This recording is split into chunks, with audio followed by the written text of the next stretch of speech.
Anda masih bersama kami, pemirsa. Sejak berlaku 1 Januari lalu, Disnaker Trans Provinsi Sumatera Selatan belum menerima aduan terkait pelanggaran upah pekerja yang tidak sesuai dengan kesepakatan dan penetapan.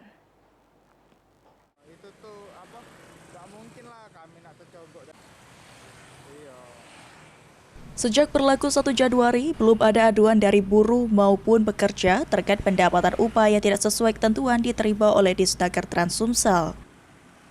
Padahal disampaikan oleh Kepala Bidang Hubungan Industrial Disnaker Trans Sumsel, setiap pekerja bisa mengadukan perusahaan kepada Disnaker Trans Sumsel Provinsi ataupun Kabupaten Kota jika upah yang mereka terima tak sesuai dengan ketentuan, karena setiap pekerja memiliki hak untuk melapor. Baru 1 bulan ya, jadi untuk laporan-laporan yang terlaporan pasti di tahun sebelumnya, tahun ini masih berjalan dan insya Allah semoga berjalan lancar, tetap menerapkan upah minimum karena itulah hak dan kewajiban pekerja itu dalam upah minimum itu harus dilaksanakan oleh perusahaan.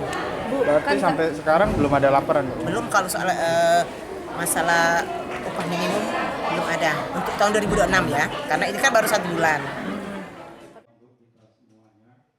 Sementara itu, Kamsin Ketua KSPSI 1973 Sumatera Selatan mengatakan, organisasi buruh di Sumatera Selatan akan selalu melakukan monitoring terkait kenaikan UMP di setiap perusahaan agar dapat dilaksanakan sesuai ketentuan. Akan monitoring ke seluruh perusahaan-perusahaan apakah UMK itu dilaksanakan atau tidak. Nah, apabila tidak dilaksanakan tentunya itu merupakan penemuan dan hal ini akan kami sampaikan kepada Disnaker Provinsi maupun Disnaker Kota Kabupaten. Dengan diberlakukannya UMP dan UMSP 2026 diharapkan dapat meningkatkan kesejahteraan bagi para buruh di Sumatera Selatan. Eki Saputra, PAL TV.